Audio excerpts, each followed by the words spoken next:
Hello বন্ধুরা, আজকে আবারও চলে এসেছি তোমাদের কাছে নতুন একটা ভিডিও নিয়ে। আশা রাখছি আমার এই ভিডিওটা তোমাদের ভালো লাগবে।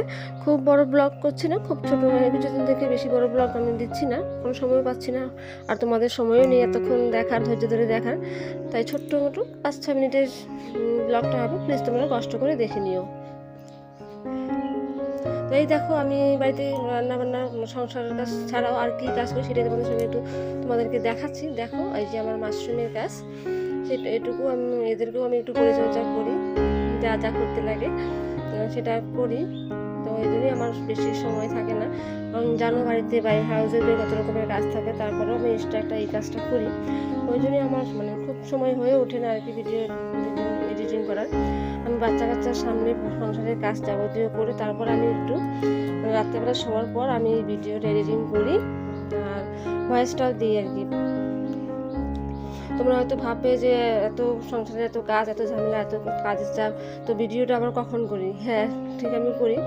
আমি সারাদিন একটু একটু ভিডিও শ্যুট করে রাখি, খুব বেশি করি না। আর ভয়েসটা তো আমি দিনের বেলা দেওয়ার সময়ই পাই না, ওই জন্য আমি রাত্রেবেলাই দিই, যখন সব কাজ সেরে যখন একটু ঘুমোতে যাই, তার ঘুমোতে যাওয়ার আগে আমি ভিডিও এডিটিং করা, যা যাবতীয় কাজ আর কি, একটা ব্লগ ভিডিও ছাড় থেকে যা যা করা দরকার সব কিছু আমি কিন্তু রাত্রেবেলার দিকেই করি।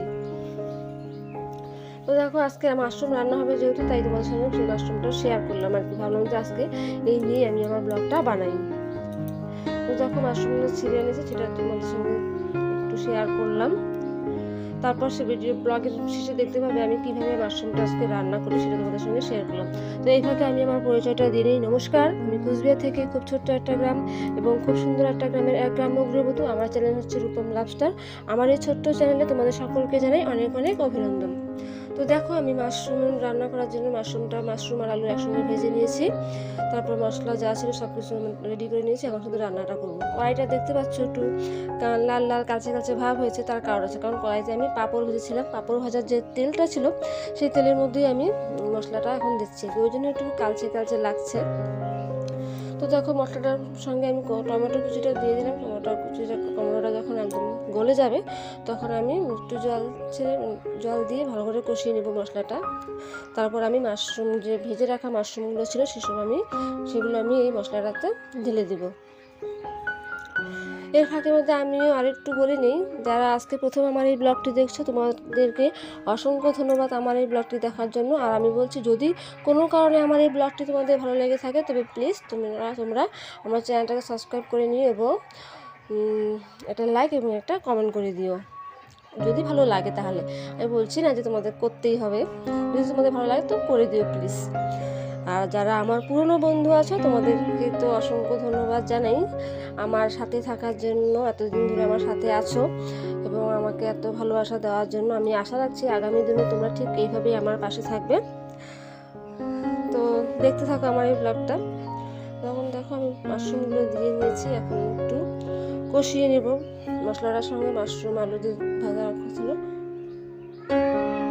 আমি আজকে যে ব্লগে ভয়েসটা দিচ্ছি এটা কিন্তু রাত্রেবেলা না, এটা হচ্ছে দিনের বেলা, কারণ কালকে রাত্রে আমি বাচ্চারা একটু পিকনিক খেয়েছিল, ওখানে আমরাও খেয়েছিলাম, তখন রাত্রেবেলা ওখান থেকে আসতে দেরি হয়ে গেছিলো আর কি।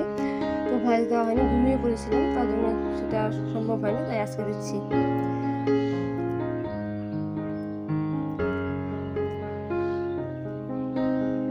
আজকে এই মাশরুম রান্না শেষ পর্যন্ত কীরকম হয় সেটাই দেখার আছে ব্লগে। আমার মাশরুম রান্নাটা কেমন হয়েছে দেখে প্লিজ কমেন্ট করে বলো। আর আমি বলছি, আমার বাড়ির লোক বলছে এতদিন থেকে আমি মাশরুম রান্না করি, আজকে রান্নাটাই নাকি সব থেকে বেশি ভালো হয়েছিল আর কি, ওরা বলছে আর কি। জানি না কতটুকু সত্যি বলছে ওরা আর কি। তো যাই হোক, মাশরুম রান্না দিয়ে আজকে আমি আমার ব্লগটা শেষ করছি। তো তোমরা ভালো থেকো, সুস্থ থেকো এবং আমার পাশে থেকো, এই রেখে আজকে তোমাদের সবাইকে বলে দিচ্ছি গুড নাইট।